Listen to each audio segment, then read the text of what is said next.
Majelis Tabligh Aisyah sampaikan ajaran Islam berkemajuan bersumber Al-Qur'an. Watak kita ibu sing dekat dengan anak boten. Ini tugas kita semua. Jagalah, peliharalah dirimu dan keluargamu dari api neraka. Menikah tugas kita semua. Pola asuh anak dan remaja di era digital. Niki wonten beberapa kata yang perlu kita pahami bersama. Yang pertama tentang pola asuh. Apa itu pola asuh? Kemudian tentang anak dan remaja, dan yang ketiga tentang era digital. Pola asuh. Pola bisa diartikan dengan cara kerja. Asuh adalah menjaga, merawat, mendidik, membimbing anak-anak kita. Apabila digabungkan, pola asuh adalah cara terbaik yang ditempuh oleh orang tua dalam mendidik, membimbing anak-anak kita agar bisa menjadi anak yang soleh dan solihah. Bu, anak menikah titipanipun Allah.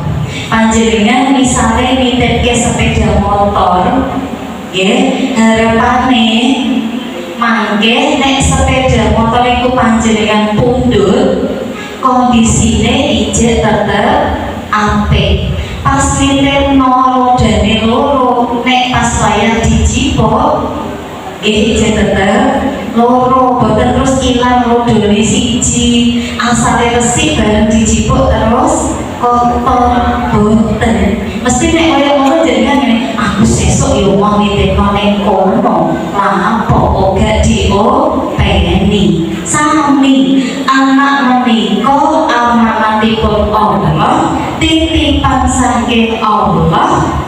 Kita selaku tiyang sepuh, orang tua harus bisa mendidik, mengajari, mengasuh agar anak ini sesuai dengan tujuan penciptaan manusia. Wa ma khalaqtul jinna wal insa illa liya'budun. Dan tidaklah aku Allah menciptakan jin dan manusia kecuali supaya menyembah kepada Allah. Jadi titipan Allah, amanat Allah berupa anak harus kita didik agar supaya menjadi orang yang senantiasa beribadah kepada Allah.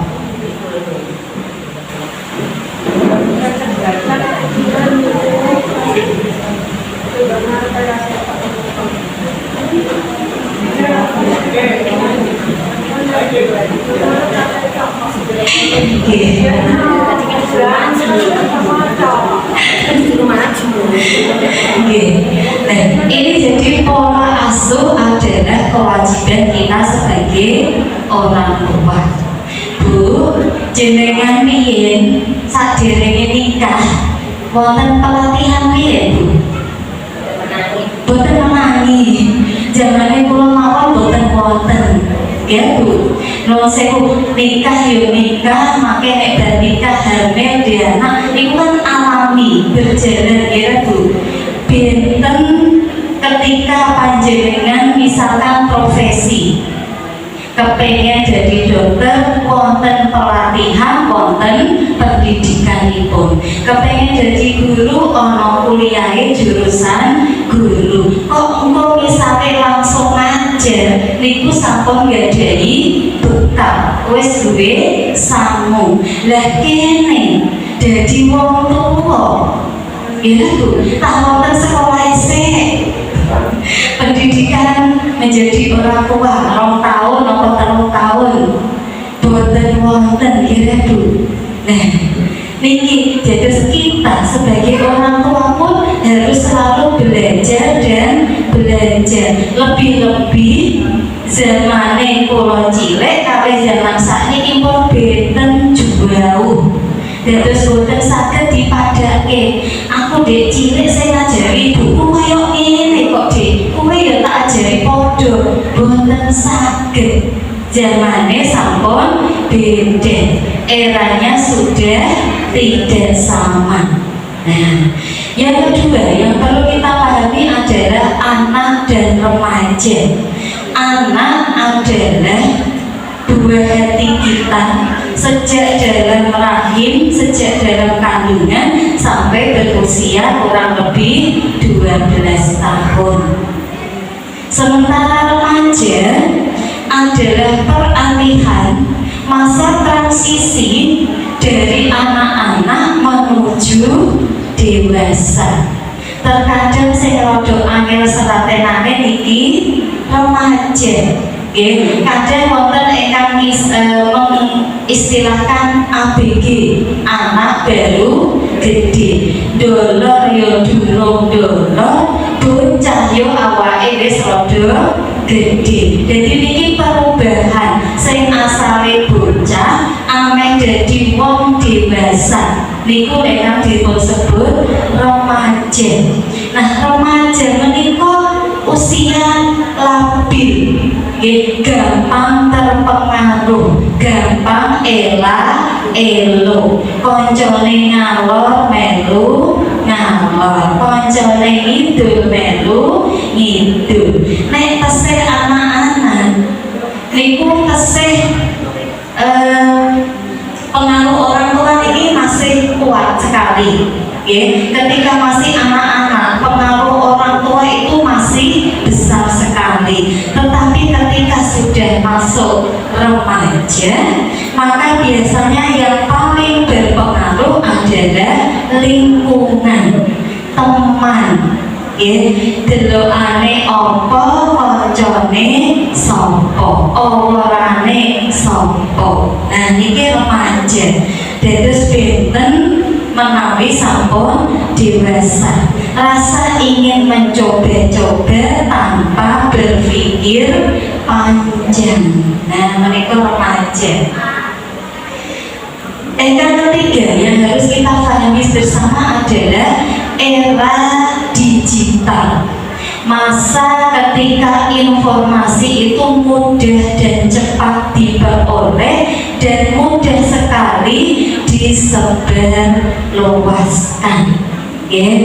Kalau dulu perkembangan komunikasi teknologi ya Bu, panjenengan bagi kirim kabar lewat surat saged dipun tampi setunggal minggu, ingkang tebih ngantos 2 minggu. Riyen menawi Idul Fitri ya Bu, toko buku menika rame sami tumbas kartu lebaran dipun kirimke koncone lewat pos. Kesuwen teknologi semakin berkembang, ada yang namanya telepon rumah. Jadi kirim pesan tinggal pencet nomor sampun saged mireng swara. Lama-lama teknologi berkembang. Nek telepon omah, aku lunga kerja ora iso kirim berita. Mulai wonten telepon genggam. Saged dipun beto teng pundi-pundi. Telepon genggam suara ora ketok wonge. Semakin canggih gadget HP. Saged ngirim video, nek telepon saged ketok wonge. Perkembangan teknologi semakin cepat dan ternyata yang disebarkan tidak hanya yang positif saja, tetapi termasuk kemaksiatan juga semakin ikut berkembang pesat. Nuwun sewu panjenengan buka HP, ibu-ibu menawi browsing resep masakan, kok masakannya enak tak belajar gawe sing ditakoki sinten saged tampil Mbah Google jenengan buka resep masakan nuwun sewu terkadang niku model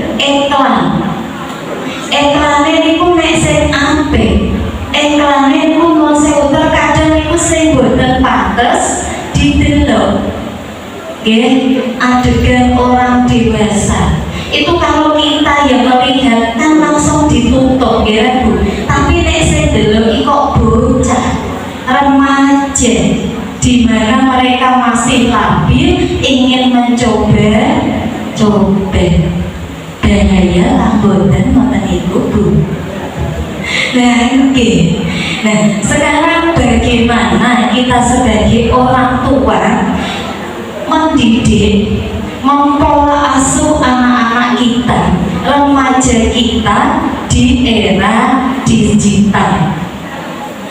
Langkah yang pertama yang bisa kita lakukan adalah tanamkan nilai-nilai agama sejak dini, bahkan saat anak masih dalam kandungan.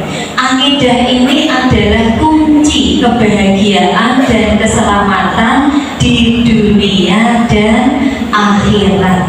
Keimanan ini sangat-sangat penting bagi kehidupan kita. Kok misalkan ada yang menyebut air adalah sumber kehidupan, nek orang banyu wong-wong kehausan, suwe-suwe dehidrasi, lemes iso meninggal. Tanduran gak ono banyu garing mekike, terus nek garing awake dhewe badhe dahar nopo ya Bu. Ada yang menyebutkan air sumber kehidupan, padahal yang lebih penting lagi di atasnya air adalah akidah. Kalau air dianggap sangat penting, mungkin Bilal ya Bu, ketika disiksa di bawah terik matahari, mungkin dia akan memilih untuk kembali kafir, tapi ternyata tidak, disiksa di padang panas tapi tetap memilih keimanan, karena inilah yang sangat penting bagi kita semua.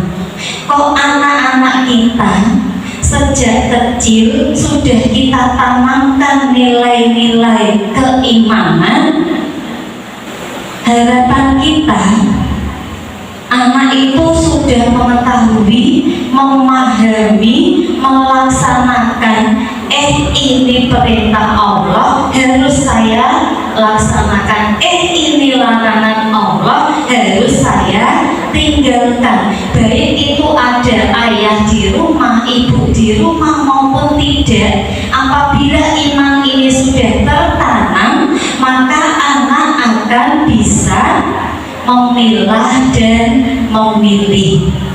Nah, ini dalam Al-Quran surat Luqman ayat 13. A'udzu billahi minasyaitonir rajim. Bismillahirrahmanirrahim. Wa idh qala Luqmanu libnihi wa huwa ya'iduhu ya bunayya la tusyrik billah inna syirka ladulmun 'adzim.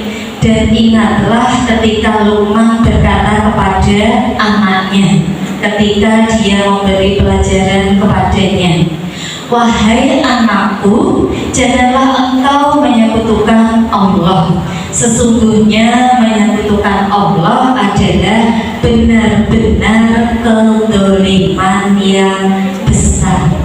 Jadi keimanan ini adalah meyakini dalam hati, diucapkan dengan lisan, dilaksanakan dengan perbuatan. Ketika kita meyakini adanya Allah, maka keimanan ini harus kita buktikan. Jangan berhenti di lisan. Aku percaya nek Allah itu ono. Bener aku ngerti nek Allah itu dan yang maha mengatur. Asyhadu an la ilaha illallah. Sampun mengucap syahadat, tapi ini perlu bukti. Kita harus melaksanakan ajaran agama Islam. Perintah Allah, perintah Rasul harus kita laksanakan. Tingkat yang tertinggi yaitu ihsan.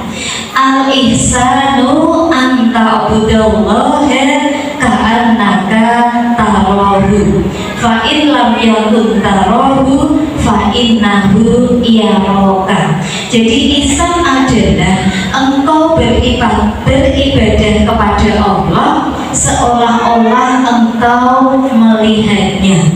Dan jika engkau tidak melihat Allah, sesungguhnya Allah melihatmu. Jadi kita dalam beribadah, ya, ibadah tidak hanya yang sudah ada ketentuannya, tetapi dalam semua aspek kehidupan kita bisa bernilai ibadah. Dalam kita beribadah itu seolah-olah kita melihat Allah. Panjenengan menawi sholat di pulau cilik, nek sholat itu kok diawasi guru, diawasi wong tua, mana dikandani ujian praktek sholat, mesti sholatnya diapi-apino, mergo rumangsa diawasi, rumangsa dinilai.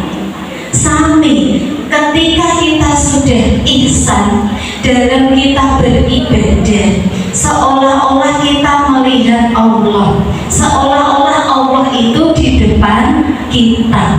Fa'ilam takun tarahu, jika kamu tidak bisa melihat Allah, fa'innahu yaraka, maka sesungguhnya Allah melihatmu. Okay? Jadi kalau kita memang tidak bisa melihat Allah, okay, kalau kita masih di dunia, kita sadar, kita yakin bahwa Allah pasti melihat kita.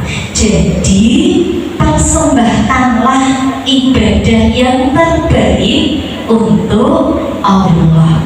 Ya, sama ketika kita menanamkan nilai-nilai akidah, walaupun anak kita pegang gadget, nanti dia bisa tahu saat ini waktu sholat. Maka ketika iman itu tertanam, HP ini diserahke terus sholat. Ketika iman itu tertanam, dia tidak akan membuka YouTube adegan dewasa. Nah, karena ada rasa keimanan, apa yang saya lihat, apa yang saya lakukan pasti diawasi Allah. Nah, cara pertama yaitu menanamkan nilai-nilai agama sejak dini. Tumbuhkan rasa cinta kepada Allah, bahwa Allah sudah memberikan banyak nikmat kepada kita, maka kita harus bisa mensyukuri nikmat tersebut. Tumbuhkan rasa cinta kepada Allah. Bisa juga dengan cara membacakan sirah Nabi. Kita ambil hikmah tentang sirah Nabi. Kemudian bisa juga dengan mengajarkan Al-Quran. Itu beberapa cara dalam menanamkan nilai-nilai agama. Kemudian cara yang kedua, jalin komunikasi yang terbuka dan positif dengan anak. Anak itu juga butuh kita ajak ngobrol, kita dengarkan keluhan-keluhannya, kita dengarkan masalah-masalahnya. Jangan sampai ketika anak kita ada masalah, curhatnya malah ke orang lain, karena belum tentu orang yang dicurhati solusi yang baik. Bisa jadi yang dicurhati malah tambah belum teroke, malah menunjukkan kepada hal-hal yang negatif. Nah, jalin komunikasi dengan anak. Ketika anak itu pegang gadget, pegang HP, panjenengan bisa membuat kesepakatan. Misalkan yang masih kecil, yang masih anak-anak, Bu, nampil HP, Dek, nampilnya berapa menit? Itu bisa kita buat kesepakatan 15 menit ya. Nanti panjenengan ikut mengawasi ketika saat itu pinjamnya jam 3, maka kesepakatan antara anak dan orang tua jam 3:4 HP harus balik. Dibuat kesepakatan lagi, misalkan dalam keluarga, waktu menggunakan HP disepakati dalam keluarga itu, misalkan dari mulai maghrib sampai jam 8 tidak boleh menggunakan gadget. Habis maghrib kita gunakan untuk sholat berjamaah, kemudian membaca Al-Quran, kemudian bisa dilanjutkan dengan sholat isya dan makan bersama. Bisa juga mendampingi anak-anak ketika belajar. Ketika kesepakatan ini sudah disepakati, orang tua pun harus melakukan. Jangan sampai anak sepakat bermaghrib sampai jam 10 gak boleh nyetel HP ya Dek. Lah malah ibu dolanan HP. Nah, kira-kira anak pulang tanggoten Bu, oh ibu wae enak dolanan HP kok aku dirawehi. Nah, dibuat kesepakatan, misalkan Dek, karena baru kelas 7, misalkan kelas 1 SMP, tak tumbaske HP, tapi HP ini iki dienggo sinau, dienggo belajar. Amargi sekolah zaman saiki angel-angel gitu Bu. Kula niku anake kula kelas aliyah kelas setunggal. Angger PR angel Bu, PR ngeten. Aku wis angkat tangan lho, wis ra iso marahi. Nah, itu boleh kita sepakati. Wis nek iso nggo belajar boleh. Artinya memang kita sebagai orang tua kan kadang terbatas ya Bu. Wis ora iso ngewangi jawab PR, wis ora iso ngewangi nyinaoni bocah. Nah, saged dibuat kesepakatan HP-ne dienggo sinau. Lho Bu, aku ya pengen main game kok. Monggo disepakati bersama.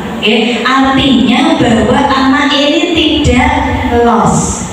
Dia nek buka HP tontonannya sesuai usia. Ojo sampai delok sing sewu film-film biru, adegan dewasa, adegan pornografi. Jadi ini kita buat komunikasi yang terbuka dengan anak kita. Terkait komunikasi ini ternyata banyak contoh dalam Al-Quran. Salah satunya komunikasi antara Nabi Ibrahim dengan Ismail. A'udzu billahi minasyaitonir rajim. Bismillahirrahmanirrahim. Falamma balagha ma'ahu sa'ya qala ya bunayya inni ara fil manami anni adbahuka fanzur madza tara. Qala ya abati af'al ma tu'mar satajiduni insya'allahu minas sabirin. Jadi ini seperti ketika Nabi Ibrahim bermimpi menyembelih Ismail. Mimpine boten namung pek setunggal tapi bulan balen. Akhirnya Nabi Ibrahim mantap ini wahyu dari Allah. Niku boten terus Ismail, ayo tak sembelih iki lho bapak entuk perintah nyembelih Ismail. Boten, Nabi Ismail dijak ngomong, bapak kok entuk perintah saka Allah nyembelih sliramu, kira-kira menurut kowe piye niki? Jadi ada komunikasi, ada musyawarah. Kemudian Ismail pun menjawab, pun Pak, dilakoni mawon perintah saking Allah. Insya Allah kula ikhlas. Nah, niki contoh saking Nabi Ibrahim. Kemudian yang ketiga, bagaimana sih pola asuh anak dan remaja di era digital? Perlu adanya edukasi digital. Kita sebagai orang tua harus melek teknologi. Jangan sampai anak kita bisa banyak aplikasi di HP, ibunya namung saged telepon toh. Nah, kira-kira anak nanti di HP itu melakukan hal yang negatif, orang tua tidak bisa mendeteksi. Maka kita pun harus melek teknologi. Tujuannya apa? Agar terhindar dari dampak negatif gadget. Dampak HP itu luas banget nggih. Ana dampak apike, nanging dampak eleke luwih akeh. Ana lho dampak apike wonten. Kalau contohnya iso nggo sinau wonten nggih, bisa mengakses komunikasi dan informasi, kemudian saged efisiensi. Panjenengan riyen menawi badhe dahar, misalnya aku kok awan-awan yo kepengin seger-seger bening nyambel panggang setunggal, jenengan kudune mulai pasar sih. Berteko pasar balik mulai nyeklekno kompor, putih masak, paling cepet setengah jam. Ya Bu, zaman sakniki Bu, jenengan teturan yang dua kasur, tangannya dijine sing obah, tik saged pesen makan. Ora usah pingser, mboten usah ning pasar. 5 menit tengkas paket. Pesenane jenengan, daharane jenengan dugi. Nah, ini kan membuat efisiensi. Ini termasuk dampak positif. Nah, tetapi ternyata dampak negatifnya banyak sekali. Salah satunya anak bisa mengalami gangguan tidur. Nek wis nyekel HP biasane ora eleh wayah. Nek wis nyekel HP biasane kuat berjam-jam. Nek wis kedalu nyekel HP iso-iso bengi biasane jam 09.00 wis ngantuk. Nek wis nyekel HP saged ngantos jam 12. Nek wis kaya ngene terus kawipan, sesuk nek wis sekolah ora iso konsentrasi. Akhirnya terjadilah penurunan kemampuan, intelijensinya terhambat. Saged ugi meningkatkan resiko obesitas. Nek wis nyekel HP rasa-rasa obeh, mangan terus nyekel HP, ngeleh nyekel HP, ketengah-tengok ya jen suwe-suwe obesitas, kurang gerak, sehingga terjadi hambatan perkembangan fisik. Saged ugi adanya mata, cahaya dari gadget. Bisa terjadi yang namanya kecanduan HP. HP ini dijaluk terus nangis, naik HP ini disuwun terus koser-koser, gak iso turu, gelisah. Niki dampakipun saged ugi bisa memacu kejahatan. Nggih, amargi contoh saking HP menika wonten. Nggih, saged ugi anak mengalami perkembangan lebih cepat dari usianya.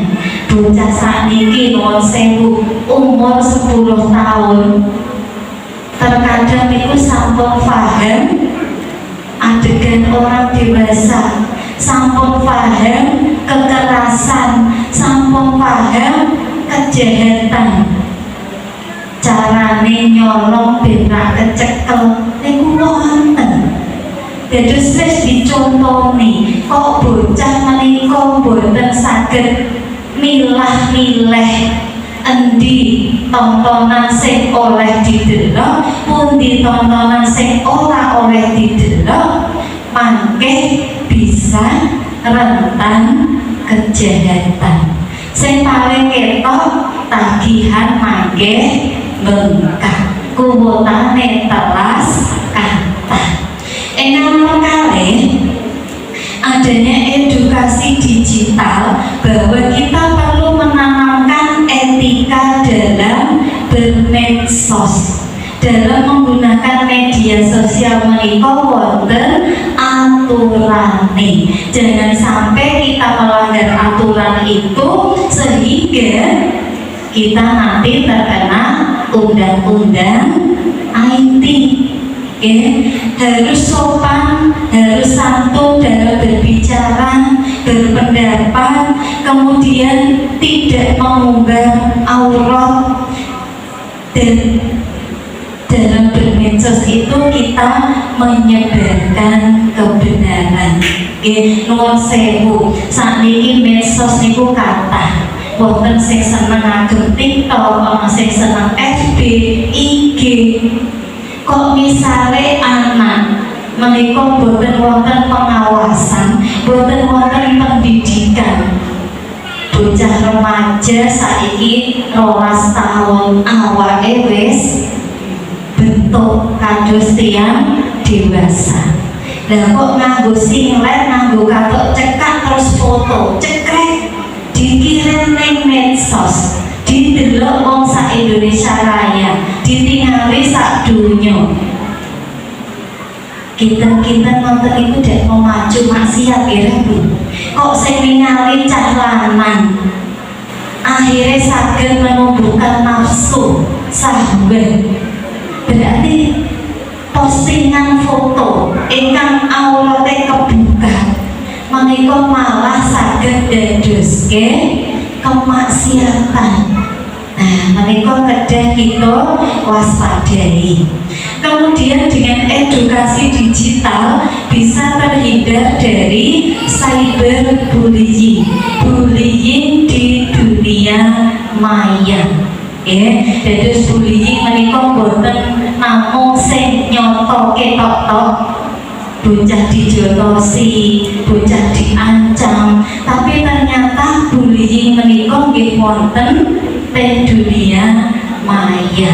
Nah, ketika anak kita menggunakan gadget, maka kita sebagai orang tua harus melakukan edukasi digital. Selanjutnya, orang tua harus melakukan pengawasan dan pendampingan yang bijak terhadap anak. Panjenengan bisa melihat histori penggunaan HP. HP ini mau disilih anak, panjenengan saged ngecek, mau sing ditonton anakku apa wae, niku saged. Kok kira-kira ana sing negatif, ana sing ora pantes didelok, panjenengan saged mencegah. Wonten ingkang namanipun aplikasi Google Family Link. Jadi anak-anak Ketika mereka membuat akun, selama anak itu belum dewasa, maka biasanya menyertakan akun dari orang tua. Anak nek misalnya badhe ningali YouTube, biasanya akun orang tua mendapatkan notifikasi pemberitahuan. Akun dengan nama ini melihat tontonan ini, itu orang tua bisa tahu. Tapi bocah saiki ku yo ora kurang akal ya Bu. Leh daftarno akun bocahe umur 7 tahun, didaftarno umur 20 tahun. Lah ngoten itu kan terus akhirnya orang tua tidak mendapatkan notifikasi karena Google ngertine bocah iki wis dewasa. Nah, kemudian bisa juga dengan memberikan hadiah dan hukuman. Ketika tadi panjenengan membuat kesepakatan dengan anak, kok kesepakatan itu ditaati, dipatuhi, maka kita bisa memberikan hadiah. Hadiah tidak harus mahal. Anak itu dipeluk, ngoten niku nggih pun seneng. Dek, terima kasih ya, hari ini adik sudah mengikuti kesepakatan 15 menit saja pinjam HP-nya ibu. Namun dipeluk, dirangkul niku bocah sampun seneng. Dan terus boten kedah hadiah niku sing larang-larang, apik-apik boten. Tetapi ketika kesepakatan itu dilanggar, maka kita juga harus tegas. Ada hukuman. Kemudian kita juga bisa melakukan pendampingan langsung. Ketika anak kita main HP, panjenengan ning sampingan. Misalnya kok delok YouTube kan wonten suarane, saged kalian dampingi langsung. Kok kira-kira suarane kok itu percakapan dewasa. Lho sing delok apa iku, ayo ganti mboten paham. Nah, saged. Yang terakhir, pola asuh kita terhadap anak dan remaja di era digital ini sangat penting. Orang tua menjadi contoh bagi anaknya. Apa yang anak lihat, apa yang anak dengar, maka itulah yang biasanya dicontoh oleh anak.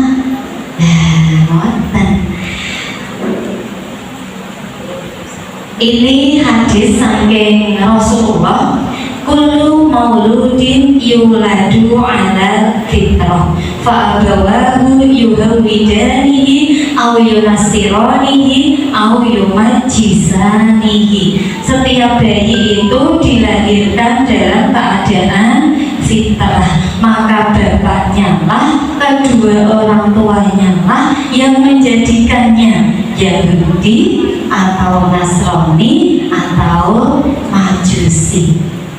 Wonten ahli ingkang mengemukakan anak itu ibarat kertas putih, lahir itu suci fitrah, maka orang tuanya lah yang nanti membuat goresan di atas kertas itu. Mau digores ke hal yang positif, jadilah anak yang baik. Mau digores dibiasakan negatif, maka ia akan tumbuh negatif juga. Nah, sehingga inilah tugas kita, bagaimana menjadikan contoh tauladan bagi anak-anak kita. Nah, ini yang terakhir, video tentang anak melihat, anak melakukan. Nah, ketika orang tua merokok, maka anak pun ikut merokok karena dia lihat kalau bayi cenger sampai gede sing didelok ngono iku. Nah, ketika orang tua membuang sampah sembarangan, anak pun ikut. Orang tua marah-marah ketika naik mobil, anak pun sama.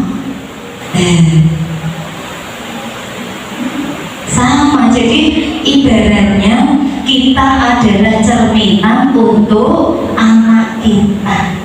ya, terkadang boten sadar gitu Bu.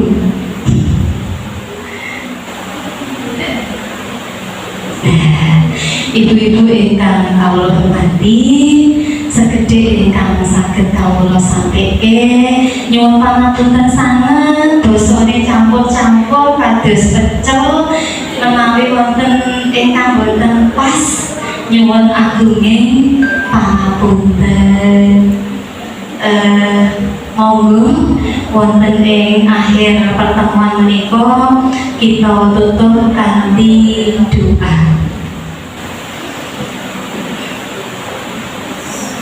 A'udzu billahi minasyaitonir rajim. Bismillahirrahmanirrahim. Alhamdulillahi rabbil alamin. Hamdan yuwafi ni'amahu wa yukafi'u mazidah. Ya Rabbana lakal hamdu wa lakal syukru kama yanbaghi li jalali wajhikal karim wa 'azimi sultanik. Allahumma sholli wa sallim ala sayyidina Muhammad wa ala alihi wa sahbihi ajma'in. Rabbana hab lana min azwajina wa dhurriyyatina qurrata a'yun waj'alna lil muttaqina imama. Rabbana auzi'na an nashkura ni'mataka allati an'amta 'alaina wa 'ala walidayna wa an na'mala sholihan tardah wa adkhilna bi rahmatika ibadika sholihin. Allahumma inna nas'aluka salamatan fid din wad dunya wal akhirah wa afiyatan fil jasadi wa ziyadatan fil ilmi wa barakatan fil rizqi wa taubatan qabla al maut wa rahmatan inda al maut wa maghfiratan ba'da al maut. Rabbana atina fid dunya hasanah wa fil akhirati hasanah wa qina adzabannar. Amin. Billahi taufiq wal hidayah. Assalamualaikum warahmatullahi wabarakatuh.